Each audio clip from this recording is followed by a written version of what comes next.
Does anybody think any of these Best Picture nominations in the last several years, anyone's going to watch 10 years from now?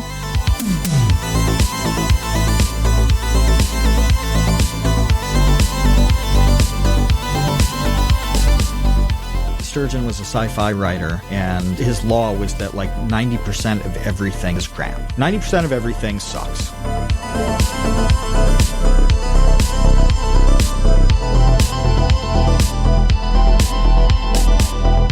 That's masterful to build in those different levels of understanding. The best children's things do this. That's the majesty.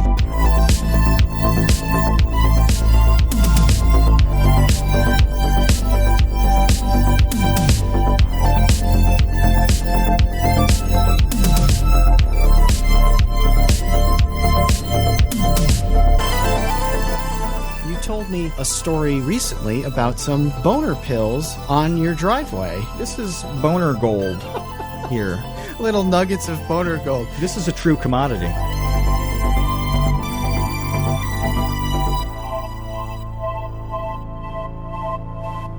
Hey, welcome to the Create Unknown, the home of Make Something Mean Something. I am Kevin Lieber, and with me again, 2 weeks in a row, is Matthew Tabor. What's the video gaming reference that we need on this? Because, like, you don't get, like, a kill streak at 2, do you? No. When does a streak happen in a video game now? I don't know. I'm trying to think of, like, a combo. I'm not much of a fighting game guy, but I think 3 maybe is when the combo starts, perhaps. Might be 5, though, so you might be a few weeks off. We're getting double kills from Vibecat and Dan the Latch. They're saying a double kill is to a double kill. I don't know what that phrase means. Twofer? Yeah, I'd say 2 birds, 1 stone kind of thing. But it's not quite that. It's just 2 in a row. Double kill. That's what's happening, and I'm eager to make it 3. Triple kill will be next week. But this past week, I received a wonderful email from one of our listeners. And first, I wanted to say that I think it's very thoughtful. And many of the comments that we've received, for instance, on the YouTube channel, there have been some really thoughtful comments. So I think that we've cultivated at this point a rather thoughtful audience. So I just wanted to sort of, I agree. Yeah, give a little bit of a glow up to our listeners for being introspective, pensive, and thoughtful human beings on this planet. So what happened was, here's a little bit of the backstory. You know, I did these solo podcasts complaining about storytelling, a couple of them. And one of our listeners is a storyteller. So his name's Steven, and he has a manga that he has created. It's called Handyman Quincy, and you can purchase it on Starfruit Books. I have purchased a copy for myself. It has not arrived yet, but I'm eagerly anticipating its arrival probably next week. The point is, he was intrigued, captivated, also had some pushback against me on some of the things that I said about storytelling, but was interested in my thoughts on what his story is. So he was telling me about the manga. I told him I would be happy to read it. He wanted to send me a PDF for free. I said, no. We're not doing that. I will purchase a copy and support your creative endeavor. So like I said, I'll be getting that next week. But in the follow-up to that, out of the blue, sends me this like 2-page email with detailed thoughts and some feedback about the things that I said in regards to storytelling just being very disappointing to me in modern times. You know, probably I would say the last 5 years for sure, but maybe even 10 I could go back to in tracking the demise, in my opinion, of, you know, you used to be able to get several very strong movies a year. I mean, there is a bit of a meme that I think that if you look at, for instance, Best Picture nominations, you know, in the 90s and even up until maybe 2010-ish, where there were multiple films every single year that are considered all-time greats in many respects. Yeah. And now it's like, does anybody think any of these Best Picture nominations in the last several years, anyone's going to watch 10 years from now? I don't know. I don't think so. Oh. I don't even know. I can't even list any of them really. And if I can name one, it's because of just like headline awareness. But before you go into the letter, I want to about stories stinking. I want to summarize one that has the capacity to be pretty good. I want to read the 3 sentences of Handyman Quincy, because I love this premise, right? The description of it. It says, Quincy, a boy with prosthetic limbs, starts as a handyman to support his family, but buying a secondhand phone from a thrift shop accidentally connects him to hitman requests. Can the kind-hearted Quincy fulfill these requests for murder? That's an awesome premise. That's good. That's cool as hell. That's really good. So, Mr. Lapin, very, very good. And I linked that in the chat too. I linked the order on that. Yeah. So if people are just listening and not in the chat, then I'll repeat the name again, Handyman Quincy, and it's available at Starfruit Books. But yep. There were a couple of things, I'm not going to read the whole thing verbatim or anything, but some things that were really good that he brought up and someone else in the comments brought up is at one point I was complaining, generally speaking, about inversion stories, where a lot of stories now just add some kind of very surface level twist to an established IP, and they consider that clever enough to sort of carry the weight of a new story. And I had mentioned Superman, like, what if Superman was evil? About that being like a lame example of this. But apparently, there are actually several in the comics. So I'm not a comic guy. I know almost nothing about comics. I wish I was. I'm interested in comics, but it's just like how many things that you're interested can you dedicate your time to? And unfortunately, comic books is one that I happen to leave off of that list. But there are several, like, what if Superman was bad stories that are actually quite good. The premises are organic and interesting, and they explore ideas surrounding the concept of Superman being born in a different place or at a different time or having different circumstances, and then, how that plays out. So that has been done. It can be done. Inversion stories can be done well, very well. They can be super interesting, but they have to be treated with a level of sort of intelligence and artistry that very few of the ones that you see these days are. In my opinion, what they do is they like I said, they pop that little twist, that little inversion, and then think that's enough. They're like, yep, that's enough. And it's really not enough. It doesn't automatically make something interesting. You actually have to build all of the ramifications and sort of like different perspective and paradigm shift into it and have it naturally play out into a compelling story. And very few of these actually do that. They just sort of use it as a crutch, in my opinion, to say, hey, what if we just, did this to this character? And then that's sort of the end of it. They don't actually explore what changes occur if you alter the character in such a way. So that was one of the things that he mentioned. The other thing that he mentioned that I have been wanting to address for like 2 years on this podcast, that I think I'm ready to discuss, is the fact that I tend to talk in generalizations. He mentioned that I made sweeping statements, which is a good way to put it. Sweeping statements. You're a sweeper. You're a bit of a sweeper, which I like a lot. I like that because I like the huge thing, and then you distill and distill and distill and refine. Right? That because I'm mostly the other way. I like the most hyper-specific thing, and then I like to expand. So I'm the traditional pyramid, and you're the inverted pyramid, and it makes for good conversation about all of these kinds of things, like enjoyable. Sorry, I'm laughing at a Boss Threads joke. Yeah, it's just enjoyable when people are coming from those opposite perspectives on things. So I'm totally used to you being a sweeper. I can see, though, I'm always in those conversations by default. if you're just listening to a sweeper, if you don't think about things that way, you're just like, this is wrong. Yeah. This is the wrong way to look at it.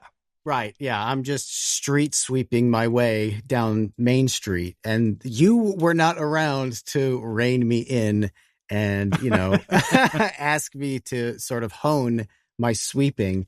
So, but here's the deal. Here's why I sweep. I sweep with the unspoken implication that outliers exist. And it's really difficult to always qualify the sweep every single time or qualify the generalization by saying, obviously, there are exceptions to what I'm about to say. Because otherwise, I would be saying that essentially at the beginning of every sentence.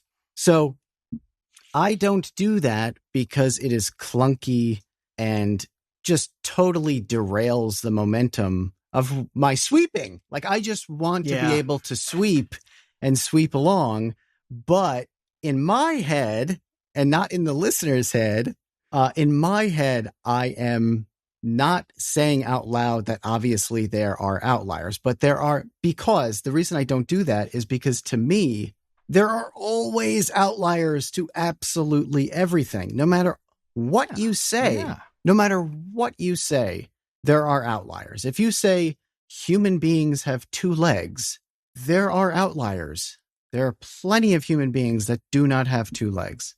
But it's just difficult to say anything if at the end of your sweep, you're like, but obviously there are exceptions. It's cumbersome. Yeah. And you've it's so much easier and smoother and more efficient. Okay. The episode chat is officially disrupting me with funny today. They are so on point with quickness and goofy one-liners to these things. Normally I can suppress the laughter, not today. So if I giggle at the wrong time, it's their fault. But yeah, it's so much smoother and easier if you just let that go. You acknowledge that, yes, we're talking about the 95% of things. Whether you're doing that big sweeping or you're going detail on up, it's just be normal. You don't have to actually every single exception and point. Nobody likes that. Nobody likes that unless the whole point is to like dig through sand to find the one grain you like. And when you're just talking about like creative stuff, the approach to stuff, a general topic, you gotta sweep. Yeah. Anyway, so that's as much as I'll defend Kevin ever. Well, I appreciate that because that's that. Yeah. I mean, if you've been listening to the podcast long enough, you've probably been annoyed by my sweeping, but that is literally how I think. I think in the sweep with the understanding that the nuance and the outlier exists, but I am interested in that 95% because the outliers on all of this stuff don't make the rule. This is my perspective when you're talking about kind of anything big picture, is that the rule is the rule and the outliers are the outliers. And cognitively, like, I am completely comfortable with separating those things, but a lot of people aren't. A lot of people get really hung up on those outliers and then try to, invalidate the sweep because of the exception. And it's like, look, like, you seriously have to understand and get comfortable with the fact that the outliers and the exceptions exist literally with everything. There's no absolutes. So, but you see this, like that is one of the things that frustrates me all the time in online discourse is the well actuallys that come out of the woodwork, just saying, well, actually, this tiny exception exists, so you're an idiot. It's like, well, no, I'm not an idiot. The sweep includes the fact that the outlier exists. That's right. Because they always do. Yeah. And Boss Threads just popped a thing in. He mentioned Sturgeon's Law. And so I threw the wiki on for that. And it's Sturgeon. The graphic makes sense on this. Sturgeon was a sci-fi writer, And it was just, his law was that like 90% of everything is crap. That's how he put it. 90% of everything sucks, And so when people do what you're talking about, Kevin, they're usually exclusively drawing from that 10%. Like, well, yeah, you're drawing from the pool of winners, the cool things, the interesting things. They are exceptions by default because the rule, the sweeping thing is that, 90% of the thing stinks. In many cases, it's higher. It's higher. I think with, he was talking about sci-fi. I don't know enough about 50s, 60s sci-fi to know if that should have been higher. But my guess is that it does. I would put young adult fiction, which is something I know a lot better, at 99%. And I would only not go to the 10th place on that, on the decimal, because I don't know which number I'd choose, and it would be arbitrary. I know for a fact that I feel that 99+% of young adult fiction is useless. I can't tell you if it's 99.4 or 99.8, so I'm not going to do that. But I know that it's at least 99. So what's the point of trying to talk about the 99 by using the 1%? It's not any different from looking at a highly, highly successful person. And we've talked about this with YouTube things, with different people, the King effect, for example. It's like back in the day, if you just do what PewDiePie does, you'll succeed. If you just do what Vsauce Michael does, you'll succeed. It's like, no, these people are successful on a level that there's only a handful of them. And actually, the people, aside from these 10 guys, it's not going to work for you. Athletes are like this too with training. Every once in a while, you get a thing that truly is transferable, like the famous Kobe Bryant work ethic. Yes, everybody can adopt a crazy work ethic. Like that's not unavailable to anybody in the world. But what happens with the physical development and the talent and all of that, that is different, right? But anyway, it's this weird way of looking at a genre or a broad thing that you're saying that's just obnoxious and useless and distracts from why the 10% or the 1% is so good, and the 90% or 99% is such shit, And that's the important topic, is why is the good good and why is the bad bad? Yeah, I mean, I think that law applies to heavy metal music as well, which I love. It's like pretty much at this point the only genre of music that I listen to. And I listen to music all day while I work. But, I'll go through always trying to find new bands. And the majority of it just sounds exactly the same. It sounds like if you put a gun to my head, I couldn't tell 20 of these bands apart. And what happens is you filter through all of that stuff. You eventually find someone in that 10% that stands out amongst the rest. And you're like, okay, here's a good one. I love this. These guys are great. I'll listen to this album 100 times. But yeah, for the most part, the majority of it is total crap. But I was thinking more about, I did a lot of complaining, and I didn't have you to push back on me, which was a bit of a problem. But I also did a little bit more thinking about what I like in storytelling, what I like in a show. And so I wanted to lend the positive perspective, the glass half full side of this discussion. And one of the things that I came to realize recently is that a show that I watched, that I told you to watch, that I liked recently, is called Hyper Knife. It's on Hulu. It's a Korean show. Yeah. And this is why I liked it. So, Hyper Knife checks all of the boxes of an entertaining show where it has, beautiful cinematography, and it has excellent performances and well-developed characters, and it has high stakes in the conflict, and every episode ends on some sort of cliffhanger, so you want to watch the next one. These are sort of like the bullet points of the formula for having a good show. Let's check this box, this box, this box, and this box. The other thing that Hyperknife has, which maybe is why I get so particular about the things that I like, okay, is that sort of beneath the surface of all of those standard bullet point things that make an entertaining program is it has an exploration, a psychological exploration between the main character and her mentor, the two main characters. It's essentially like a teacher and a student. Okay. That's the crux of the show. And all of the other stuff that happens during the show that make a good show, the murder and the are they going to get away with it and all of that stuff, which is fine, which is good. It's better than fine. It's good.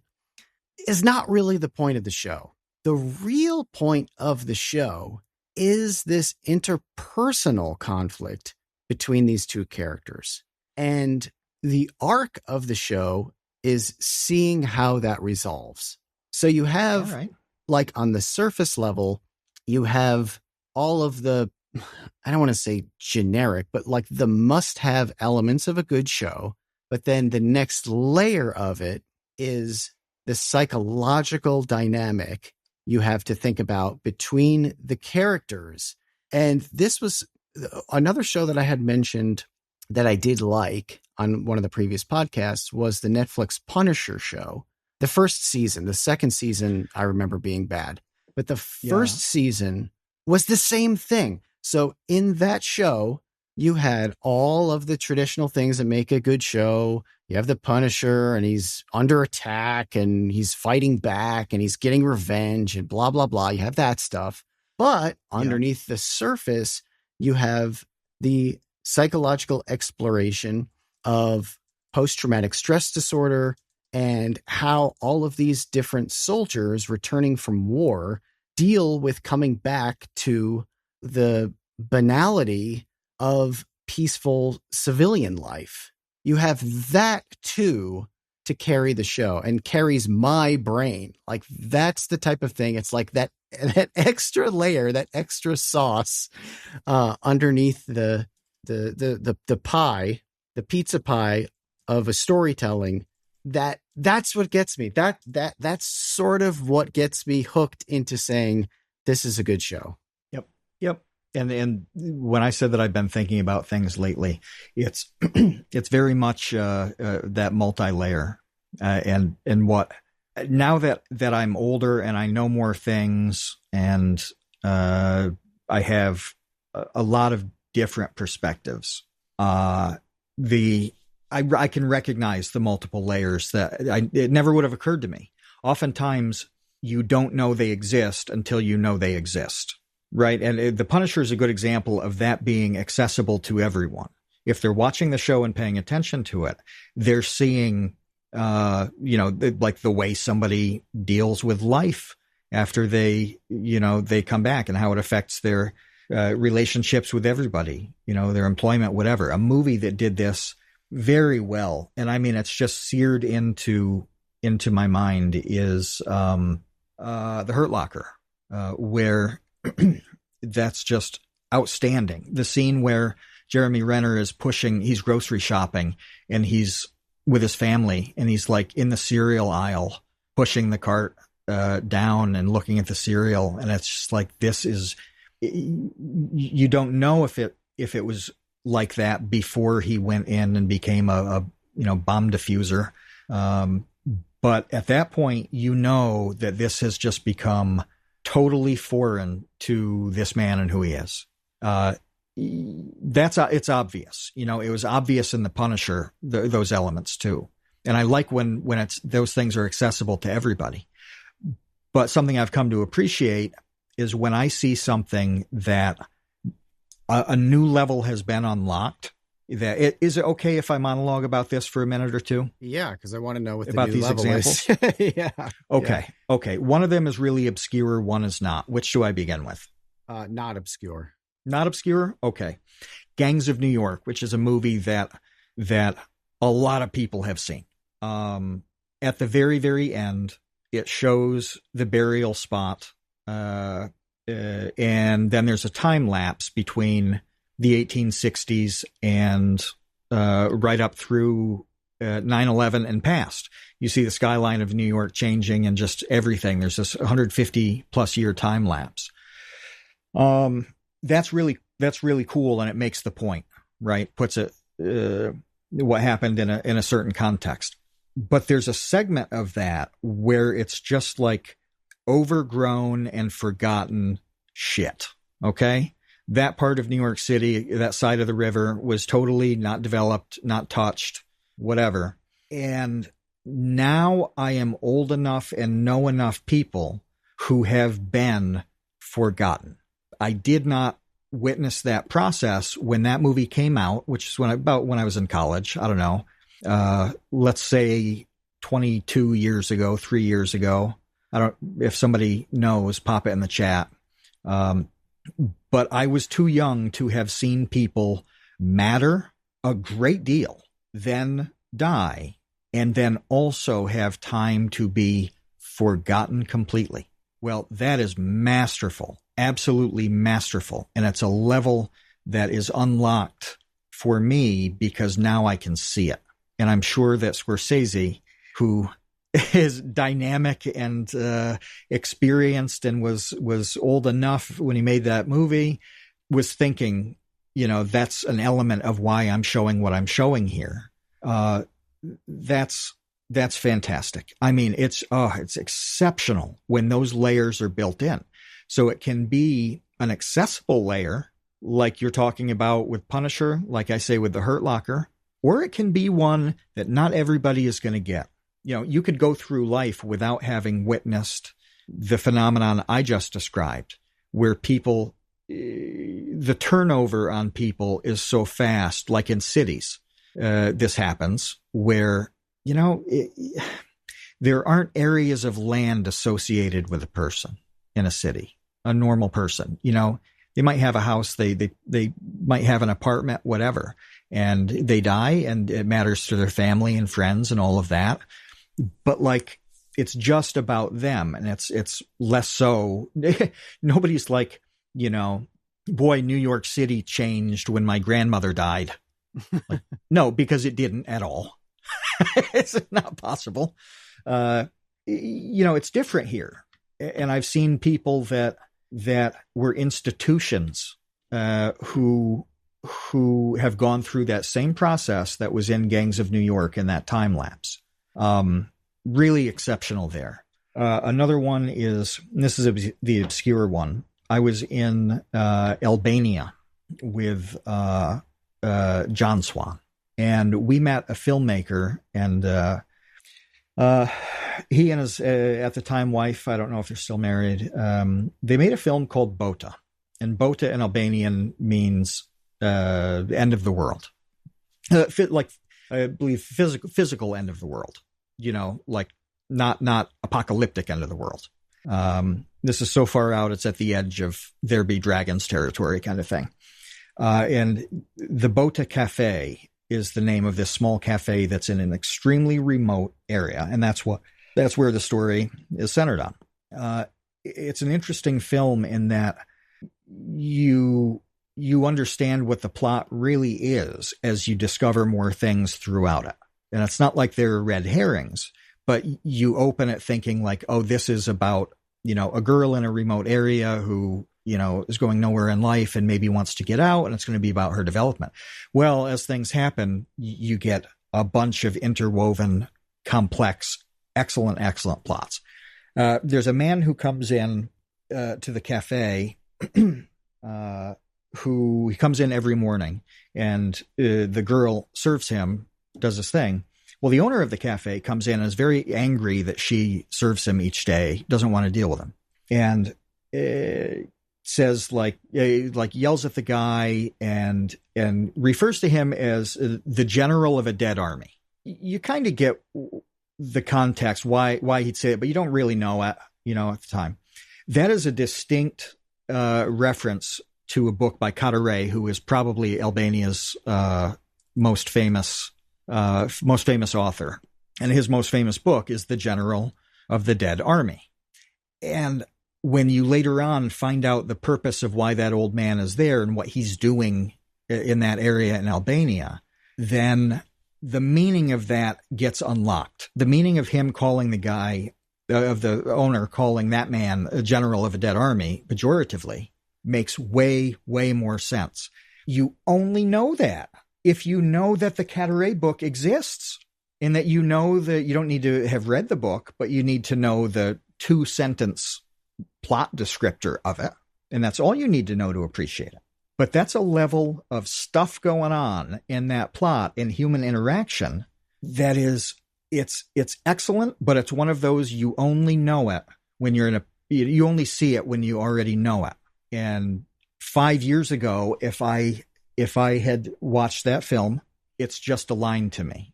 Well, now I'm familiar with Cataret. I'm familiar with that book. I'm familiar with all of it, and I could appreciate it. All of this huge monologue is to come back and say, the reason I agree with you with your sweeping on everything stinking is because almost never do these layers exist. They do not exist in new stuff now. Not nearly to the point that they used to. There is nothing in the average show that's on the level of that Scorsese time lapse, which is wonderful because it's one thing that has multiple levels. You get the time lapse up to the modern, and it's really awesome. If that's all you get out of it, you love it and you understand that. If you go to that second level, you love that and you understand that. So everybody's accessible, but we're going at different levels on this. Same with Bota. It's a wonderful film. Very difficult to get and to see. I think it's on Amazon now, actually. That's cool. But you can watch that and appreciate it. If you know nothing about Albania, you're still going to like that scene and understand it. And once you know more, you have a greater, deeper appreciation for it. Well, that's masterful to build in those different levels of understanding. The best children's things do this. Lord of the Rings, you can read as an 8-year-old or watch the movies as an 8-year-old and love it. And you can also read it as a much, much deeper work as a 78-year-old and love it as much. Harry Potter did this. You know, those crossover things that are awesome for kids, but are awesome on a deeper, more sophisticated level for adults. That's the majesty. That's the good, good stuff. And I don't think the people making the shows now have the capacity to do this. I don't think they're developed enough people to pull this off. I don't think they are literally capable of making a thing that has those multiple levels of understanding, some of which are fairly sophisticated. I think they are dolts compared to the people of the past.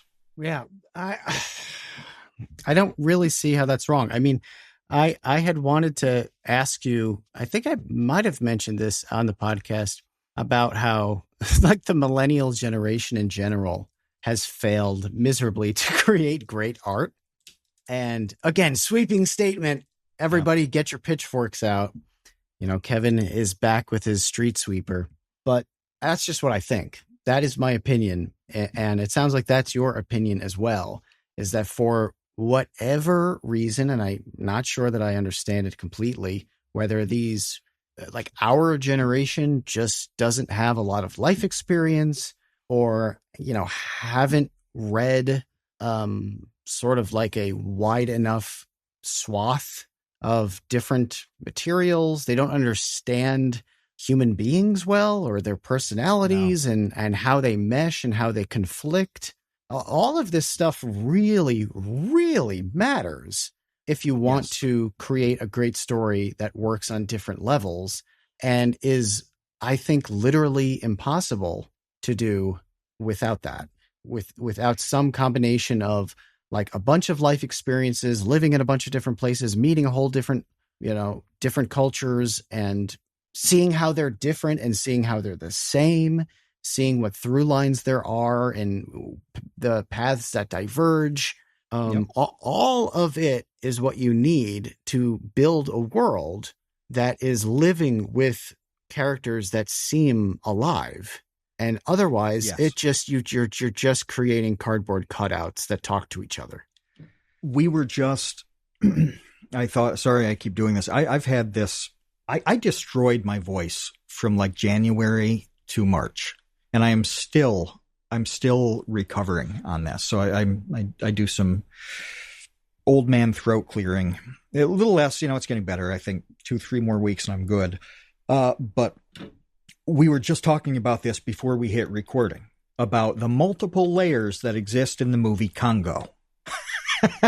Because Dan the Latch said that he had nightmares as a kid about gorillas in his closet. So Kevin started talking about Congo. Congo centers on a diamond, rare diamond in an area. The plot does, and it's a good movie. It's a fun movie. It's enjoyable. I haven't watched it since it was on 7 times a day on HBO in the 90s, but I liked it. And Tim Curry is Tim Curry, and he's awesome and fun. His character could have been named anything, but they named him Herkimer Homolka, and the name Herkimer has ties to diamonds. It's actually quartz, but we were talking about what the Herkimer diamond was, and it's weirdly famous considering it's just quartz. The Herkimer diamonds exist, okay, and that's something that if you know that they exist, you see that name, and you have. You see another level. Well, if you're the average 12-year-old who didn't grow up 3 gallons of gas from the Herkimer diamond mines, then you're still having fun in that movie. But that's an example of the layers, right?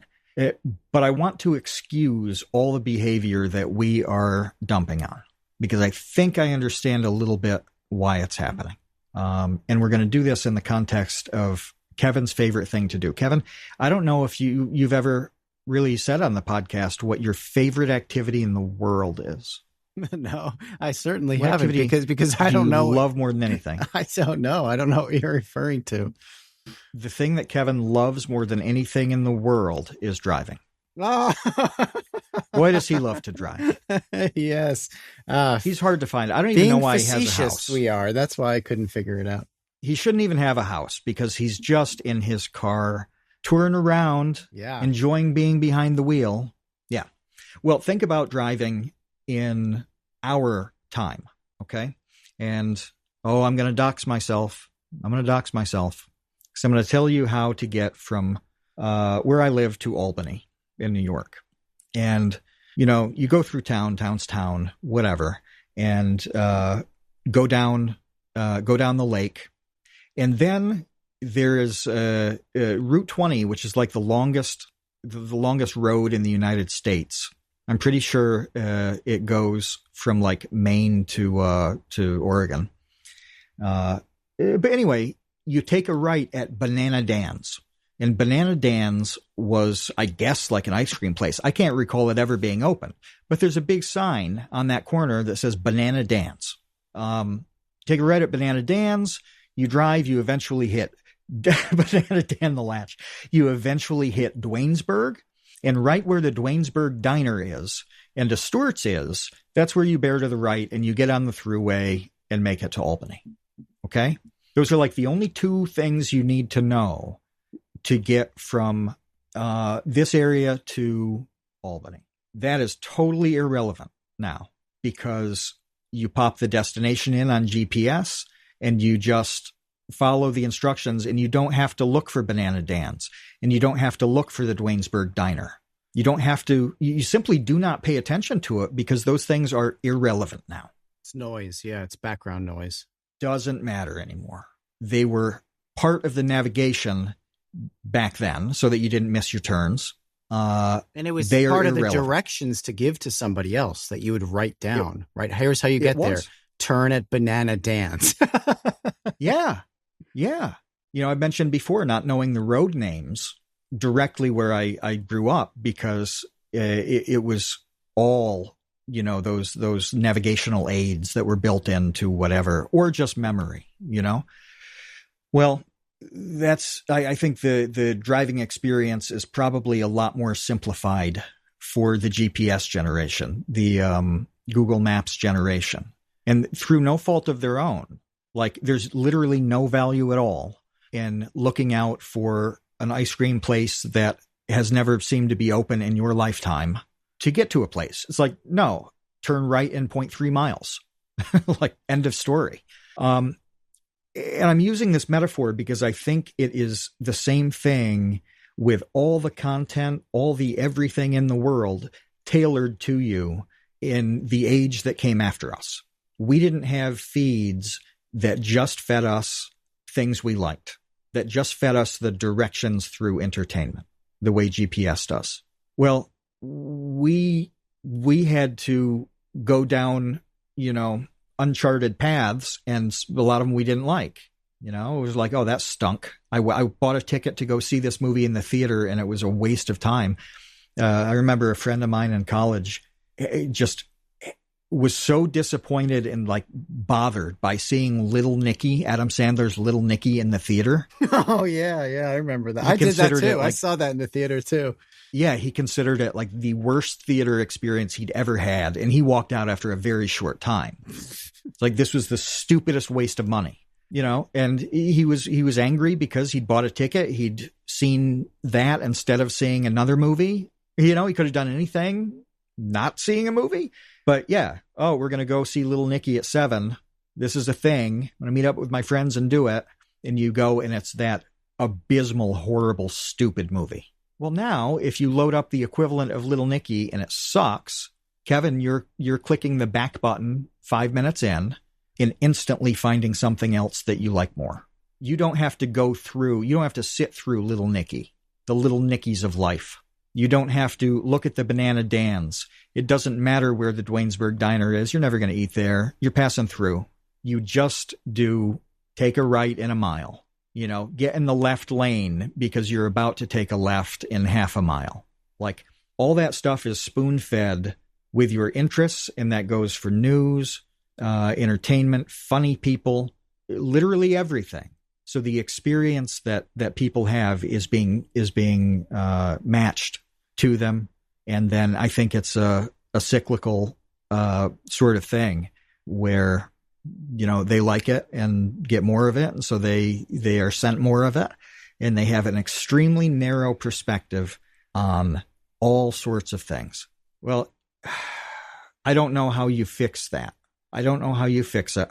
But I think the really good things we're going to see for the next, decade, 2 decades, whatever, are people with, I guess, just weird backgrounds, right? People with, I've talked to Ben, producer Ben, about this, that because he's gone through like traditional higher education, all that stuff, and interested in, TV stuff and all manners of entertainment, lives in LA. All the people around him in all those scenarios didn't grow up in a place that had literally a corner store, and that was it. One traffic light and a corner store. Well, they didn't grow up in places like I was saying, where you see people really matter and then be forgotten. All of these perspectives they still exist for the non-traditional people, right? And that's where the multi-level interesting stuff is going to come from. And I don't think that's who Netflix Studios hires very often, because they're short in supply anyway, and they tend to do their own thing. But it's not who's selling a script to, movie studio, whatever. Like, no. So, you get this cruddy stuff that Kevin, you and I complain about in different ways.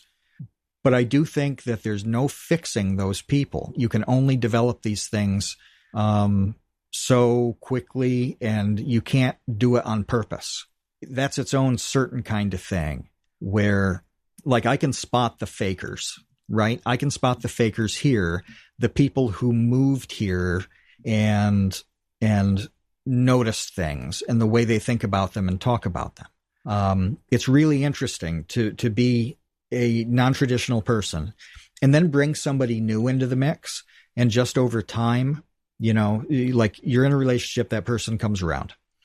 What they're seeing is so different than what you're seeing that it's like, oh, this ice cream shop, Banana Dan's, is like, what a cute little, like, place you'd see on American Pickers, that they're going through the like the old shit in the back, and like I would never think of it that way, and they do, but that's because they're experiencing it in a sort of unnatural way where they're like dropped here out of nowhere. You know, when you see a show with transplanted people, this happens. Like the Beekman boys who came from the in New York City and bought a place, and they've done wonderful things with it. I mean, I saw a commercial for, Fish Out of Water. That's right. Fish Out of Water perspective is really awesome and unique and interesting, can be.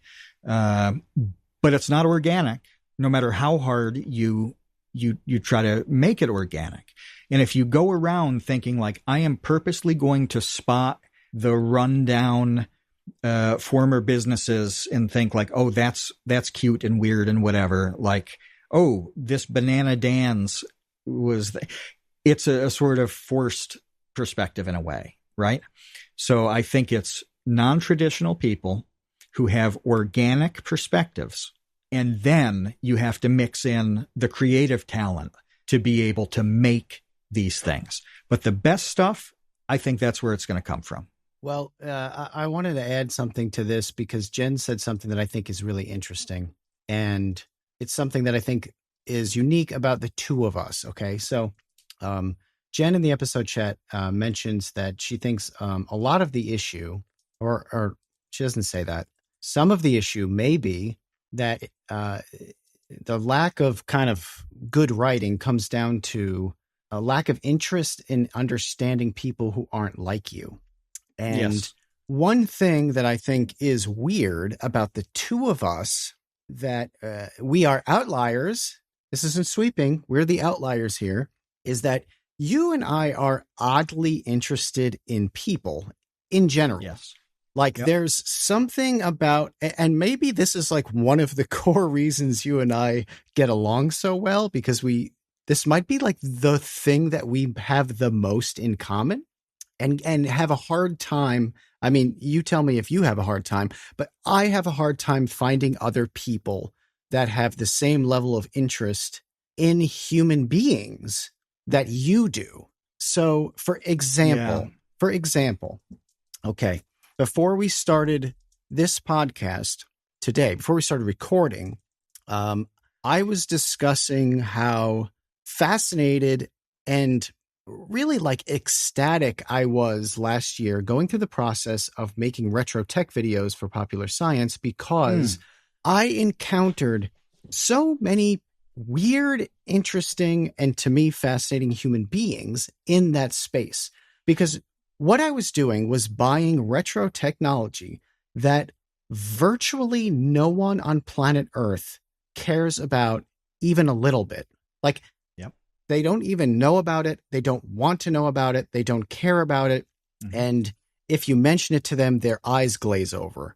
Like they are looking for the exit door from this conversation immediately if you mention a Videonics Direct Ed Plus from 1987 to analog digital, or to analog edit, VHS tapes in the late 80s.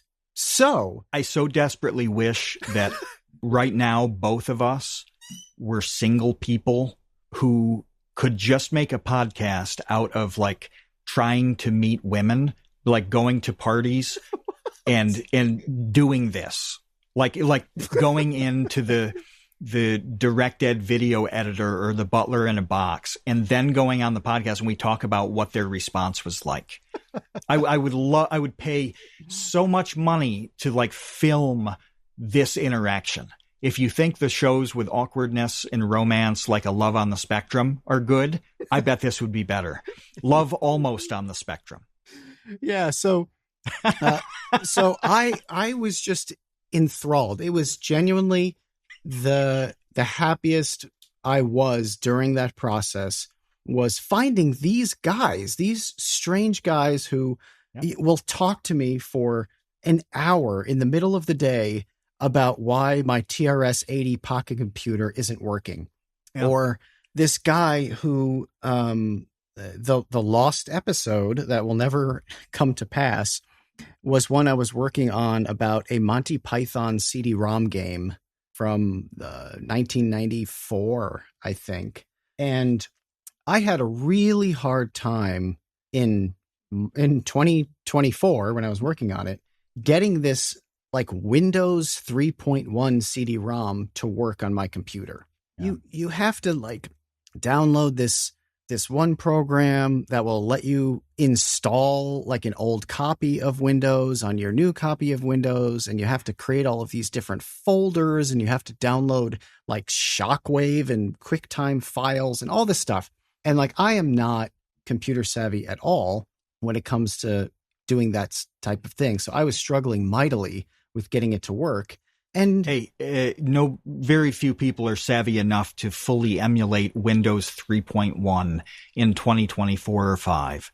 So I just want to say, don't be too hard on yourself about not being entirely familiar with sorting that out. I know someone listening to this podcast, though, is like, oh, it's really easy. You just do XYZ, ABC and reroute this thing. And so I had a hard time with all of that. I find a guy on YouTube who has made a video about doing this exact thing. I followed his tutorial and I still couldn't get it to work. So I tracked him down on Twitter. He responded on Twitter. Then he sends me to his Discord server so we could chat there. And over the course of like the next 3 days, I'm talking to this guy. What was his name? Stu's Game Reviews. So shout out to Stu and Stu's Game Reviews. Subscribe to Stu's Game Reviews. And he's making me send him screenshots of like the command prompts that I'm using, and like getting into that level of detail just so me, this stranger who is like bothering him theoretically out of his life, whatever he does all day, can't get this stupid Monty Python game to work. And like that level of human interaction fascinates me. And the other story, and so when I told you that story, then you started talking about the milk bottle guy. And you told me Roger, about this obsessive milk bottle guy. And my eyes lit up because I love hearing about milk bottle guy. So now tell people so that like the one other person who's obsessed with human beings like we are listening to this podcast can be titillated knowing that milk bottle guy exists on planet Earth. Yeah, this was really interesting because I was at an auction that had hundreds of milk bottles. And I wanted a few that were from very, very local farms, including one that we would go multiple times a year to pick berries at that farm. We knew the family rather. And so it's like, yeah, you want these. I'm not a milk bottle collector, so I didn't care about the other 298 bottles. But I do look at them on eBay. It comes up, and there's this guy on there named Roger who has a milk bottle empire, right? And they're really clean, really nice. He takes wonderful pictures, and he seems to know about all the dairies and stuff, right? It's really impressive. Well, I was at this auction, and it's obvious to me that this guy buying all the bottles is the eBay seller. I'd never seen him before or met him before, but it was obvious. And then I went to the sign-in sheet. So you have to sign in with your name and address and stuff so that they can track you down if you win bids and then like leave without paying or something. And I went back to the sign-in sheet to look, and his name and address was there. And I knew his town because that's listed on eBay. And I'm like, oh my God, it's like milk bottle Roger on eBay, like it was so cool. He was buying them in mass quantities, 10, 12 bottles at a time, because that's how they were selling them. That was hard for me because I wanted to pay, the $10, $15 for a bottle, but only like 2 of them. So do I want to drop $100 on 12 bottles and then keep 1 and then like eBay the rest? I'm like, no, I don't know enough about bottles to do this. And that's a lot of money to float out there.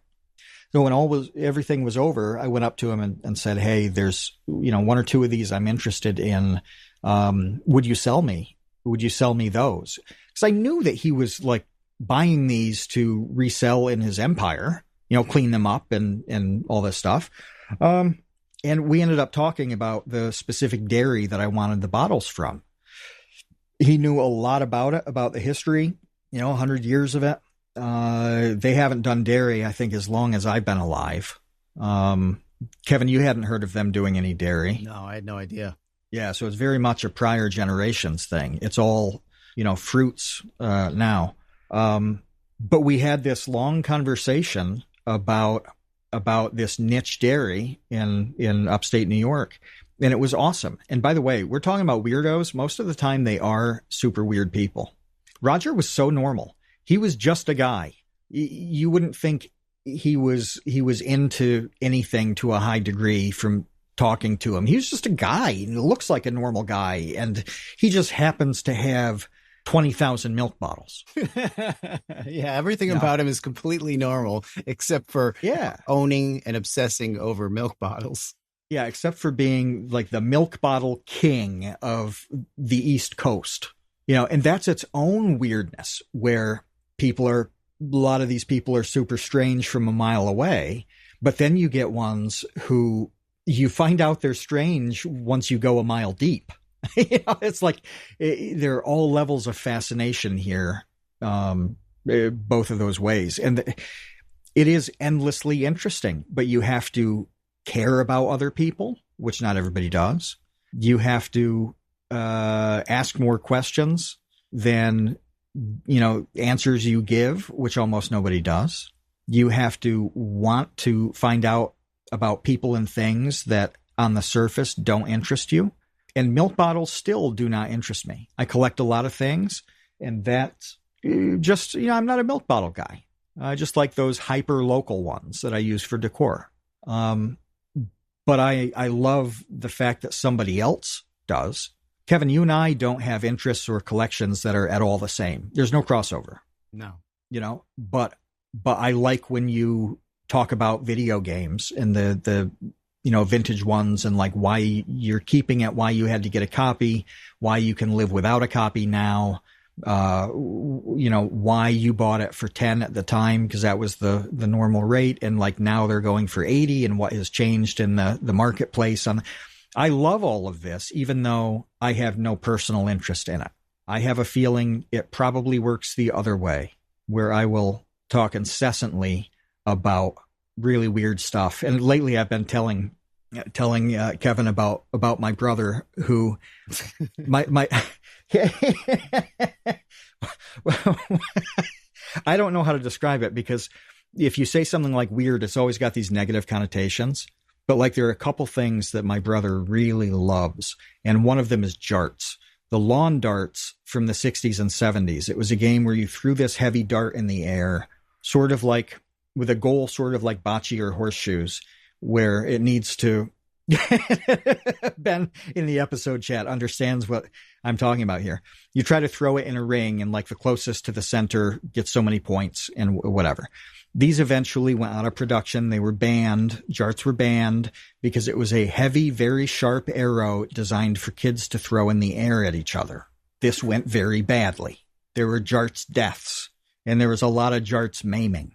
But my brother loved Jarts as a kid, and now he loves them even more as an adult. My whole family played Jarts all the time in the summers, to the point where they organized Jarts tournaments.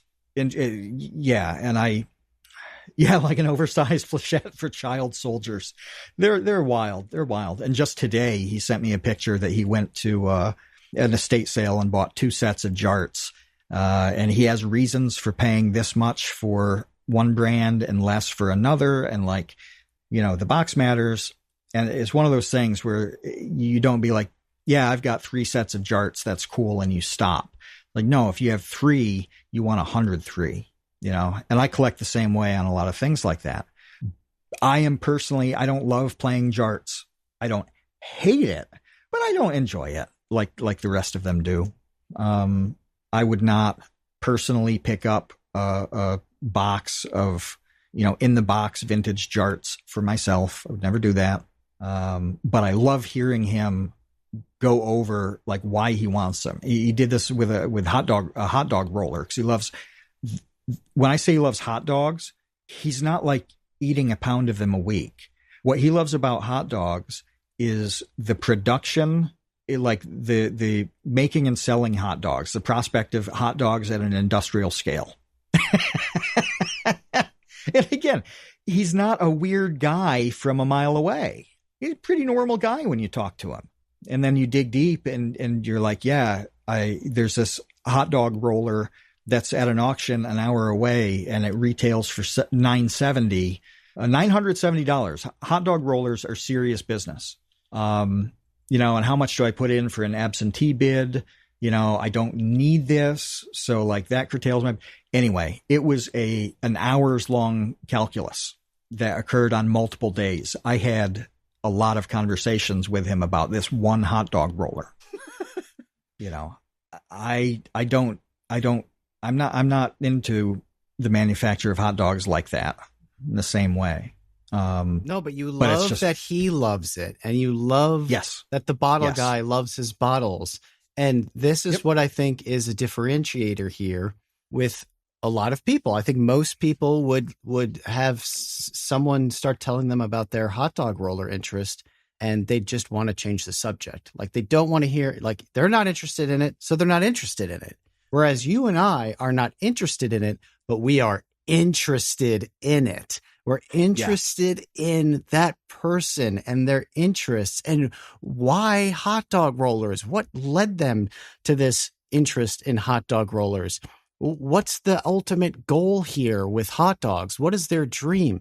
You told me a story recently about some boner pills on your driveway.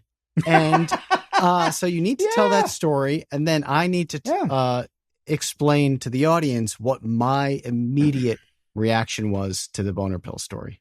Yeah. So I gotta Google the brand name here. Okay. Imagine you go to the mailbox. You live in a place where there's not a lot of traffic. The only people who walk by, jog by, ride by are the handful of people who live around. It's also March, and so there's none of that really because it's still cold and the snow is melting and it's crummy. So it's just the people who are driving by. You go to the mailbox across the road, and on your way back, you see 5 or 6 little packages, little squares, plastic ones that look like wrapped condoms. Okay, it's exactly the same packaging sort of thing, but they're not that. They have a big logo on them. RO. It's like, sort of a hymns thing you've seen commercials for. I think it's like Ro.co or something like that. They'll sell the hair pills and the whatever. You pick it up. It's sildenafil, which used to be known as Viagra. Somebody had somehow these got at the end of my driveway. 5 or 6 individually wrapped like doses of a boner pill. And they weren't like placed there. They weren't in a box. Like, no, they were scattered, and I found another one days later off on the lawn when I was putting my garbage can there for collection. How there are boner pills in the driveway. That's the story. You go to get the mail and there are boner pills in your driveway. The end. And so I was telling Kevin, it's like, there were boner pills in the driveway. Did I ever tell you about that? Which I think would be the end of the story. Ha ha, that's so weird for most people. Yeah. But for me, I was instantly obsessed with what is the story behind the story. Where did these boner pills come from? How did they get to your driveway? My first thought was, well, since they weren't in a box, then they mustn't have fallen out during a postal delivery. So if the postman showed up and was delivering a package to you and accidentally knocked a package of boner pills out of the postal truck, they would be in a box. But these weren't in a box. That's right. They were out of the box. They were still individually wrapped, but they obviously weren't shipped that way. So let's rule out postal service accident. That's not what this was. The next thing is, okay, the road that you live on does not have a whole lot of pedestrian foot traffic. No. So it's very hard for me to believe that someone was walking along with a pocket full of boner pills and dropped them. That's even if they did, why are they walking down my road with a pocket full of boner pills? Exactly. Well, that's its own interesting story, but I'm ruling that out. I don't think that that's what happened. It's not that. The most likely culprit here is that someone threw them out of a car window. At some point, someone, for some reason, was driving by and deliberately ejected a handful, not one, not two, but 6 or 7 of these things, and threw them with a purpose outside of a car window. Whether it was driving by quickly or slowly, that could be its own part of the story that's interesting. But then my question too, is I think you're right about this, but then why did they do it around my driveway? Of all the places on this road, and there's a long straight stretch, mostly uninhabited. There's a lot after it too, which is an even better place to throw boner pills. It's even more like remote and nothingness once you go another mile. But why there? Okay. So why that's a really good question, because then that suggests that they weren't trying to dispose of them in a discreet manner. Like they weren't trying to hide them. They weren't they weren't throwing them in the woods so as to not be found ever again. They weren't embarrassed by the boner pills and never wanted another human being alive to see them, which then suggests what I find to be the most interesting scenario here, which is that this was a heat of passion moment. Like there was an argument between 2 people, I think. Okay. Perhaps a husband and a wife, or a boyfriend and a girlfriend, during which, the height of the argument was the eradication of these boner pills. They were purposefully thrown out of the window during a fight in a car. And then the question is, what was the fight? What were they fighting over? And why were the boner pills the target for expressing their outrage in that moment? Was there infidelity? Why? Was someone caught cheating? Was there, obviously there was some sort of sexual disagreement between these people. You won't be needing these anymore. Or why are you getting these? I don't know. Whatever it is, there is like a spider web. There's like a shattered pane of glass worth of possibilities here, all of which to me are fascinating as to why boner pills ended up in your driveway. And when you told me that story, that's where my mind went. Was immediately, what is the backstory here? And what is the most interesting backstory here? And all of it is fascinating. It just got more interesting to me, okay? Because it looks like, Roman. Okay, so it's not Roe. It is Roe.co, but Roman is the name of the company. Roman to get, so there are plans with Roman. And it looks like I'm looking to see. Oh, yeah. Okay. So actually this was what seems to be Roe Sparks, which is a mix of 2 medications, the main one being sildenafil, 6-dose plan. And I found about 6, or, like 6 packages. It may have been 7, but I know for a fact it was 6. That plan is $72 a month. Oh, wow. Yeah. Wow. So somebody tossed at least that much. I don't know if Roman requires a monthly subscription to the doctor services. That's just for the pill, right? And that cost is, and I think you pay for the prescriber as well. There might be like a $20 a month, like doctor fee that goes with your Roman prescription. I'm not sure. Okay. I might be wrong about that. But let's say it's anywhere from at least $72. I don't know about shipping for the boner pills that eventually came to live on my driveway. So I think you're right about this. But even that, this wasn't like, if you throw out a bottle of Tylenol, it's $4 at Walmart, like whatever. This is boner gold here. Little nuggets of boner gold. This is a true commodity. Gold. Yeah, no, this was little nuggets of boner gold. A valuable item to throw out the window of a car. So someone was mad. There was a lot of layers of anger in this act. And that's how I think about stuff. All of this stuff like this is because I'm interested in the people. So let's just tie this with a bow. This whole conversation about, or this part of the conversation, is that you tell me about your brother's obsessions with jarts and hot dog rollers, and I want to know everything about it. Like, I'm not like, who cares? I'm busy. It's like, tell me as much information as possible about this. It's you hanging up the phone and shutting the door so that you can talk about it uninterrupted. Yeah. Hold my calls. I need to hear more about hot dog rollers. And I think that is a unique thing between the two of us. And I think it's lacking. I suspect it's lacking in a lot of these storytellers. I don't think that they care about the idiosyncrasies, the nuances, the weirdness of a person who appears by all standards to be completely boring and normal, and you know who they are, but they're not who they are. They're not who you think that they are. There's so much more than that. They're a guy who collects 20,000 milk bottles. Yeah. That's what real people are like. And that's one of the major problems I have with so many of these stories, is that when I say that, these stories are lying to you, that's one of the lies.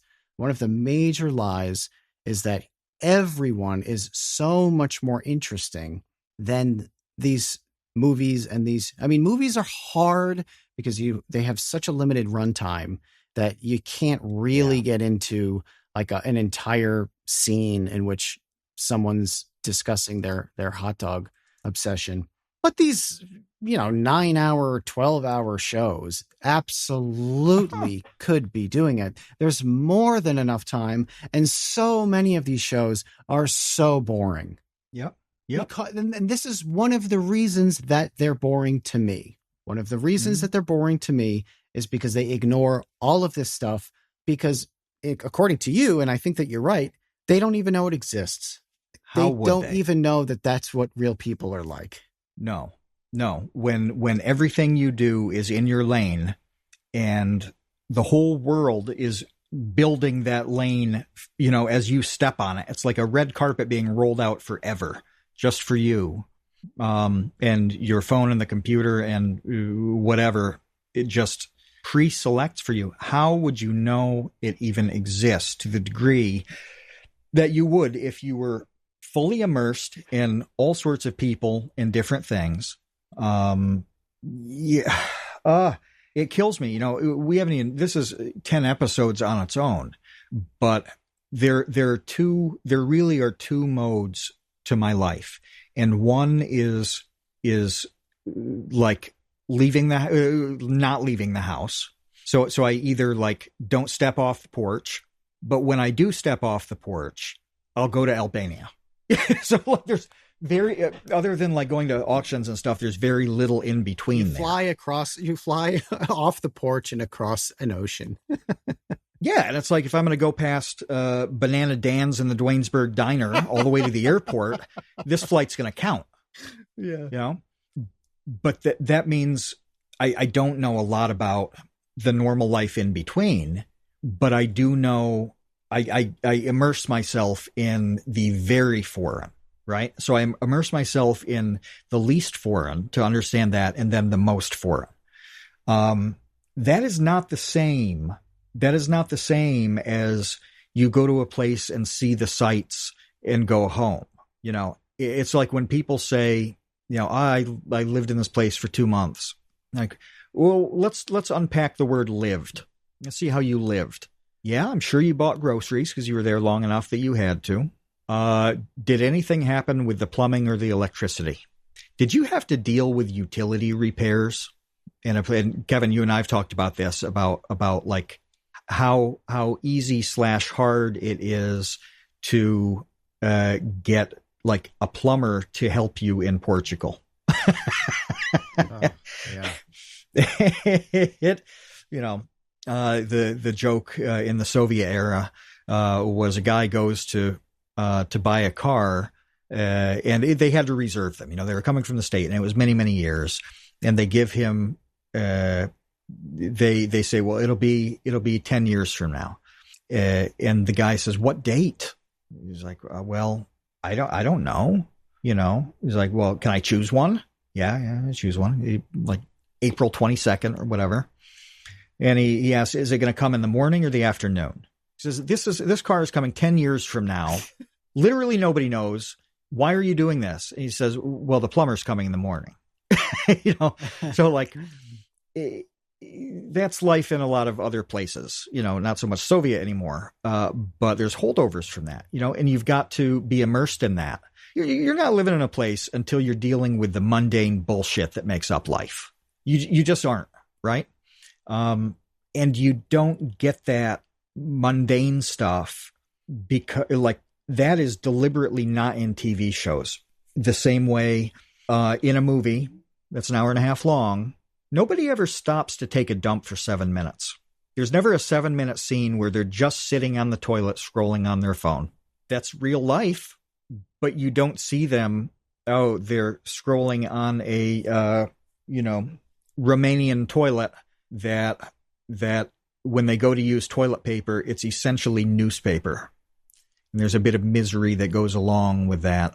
That's absolutely a part of life in wherever you are, or you're in the nicest hotel in Vegas and it is the best toilet paper in the world. An army of little people come out with Q-tips and spray bottles and swabs to clean you. You have a true groom of the stool, as they used to have. But those scenes don't exist, right? And you only know them when you're kind of in the middle of it. When you show up to do the thing, we're wrapping bows here. We're tying things. It truly is showing up for the life around you, the people around you, the whole world, because that is not showing up for you in feeds and in the stuff that you watch. It's not there anymore. And you don't get it naturally the way that people our age got it naturally. You don't have to look at the banana dans anymore. You just look at your GPS when it tells you to. You can do whatever the hell you want. You have to pay attention to anything because it will say, turn right in 500 feet. You don't have to think at all. Yeah, you have to do this. You have to do this. It's the only way. You have to talk to people who are into hot dog rollers, which you may find out after knowing them for 2 years. You know, you've got to listen to the whole genesis of the milk bottle, even though you're not into milk bottles, or, Japanese role-playing games when, the extent of that for you was you played Final Fantasy on the NES once when you were 10, beat the game, and you were done with JRPGs for the rest of your life. You have to want to, too, though. And that's where I'm not sure, what the prevalence of people actually wanting to do that is. It doesn't seem very common. One thing that I wanted to say before we wrap up is that, you mentioned, for instance, like Lord of the Rings, you can enjoy, when you're 8, and then you can also enjoy when you're 40 for different reasons. And what I wanted to say about that, and even the thing about the Albanian film where, like, unless you knew the reference, you don't get an appreciation for it, and it just kind of washes over you. However, here's my grand theory to tie this episode up, is that I think even if you aren't the type of person, you're not an English major and you're not looking for like the hidden subtext and like thematic elements of the story. Even if you're not that type of person, you don't want to be that type of person. You despise that type of person. Okay. Mm-hmm. I think that subconsciously you still like those stories better that have those levels. Like, yes. I think it's objectively true that even if you surface level watch some film that is rich with thematic elements and you never, ever analyze or think about those next level elements, even in your, frontal lobe, take everything at face value vibe that you process it in, subconsciously, you still walk away being like, that was better than the really shallow crap. Yes. So which is why I think that If you are a storyteller, it's worth putting in, because this is what I was thinking about while you were talking about that, is like, if I'm a storyteller, is it worth just obsessing over the levels of details that like 5 people are going to actually understand?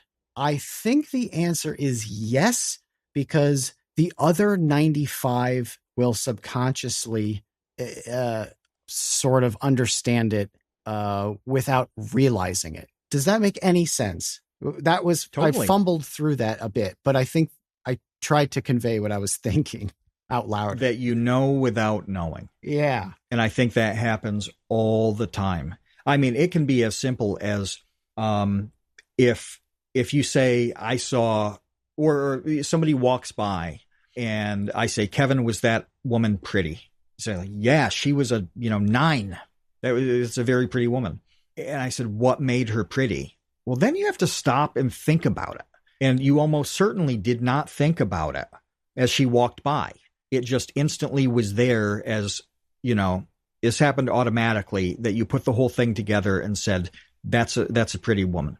You may not even be able to tell me what made her pretty. And you may invent the reasons on the spot. You may say, well, she had really beautiful hair.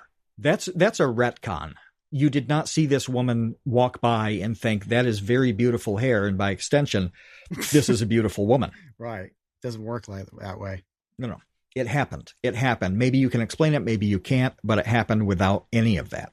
I know that we're trying to wrap up, but I had an example of what we're talking about last night.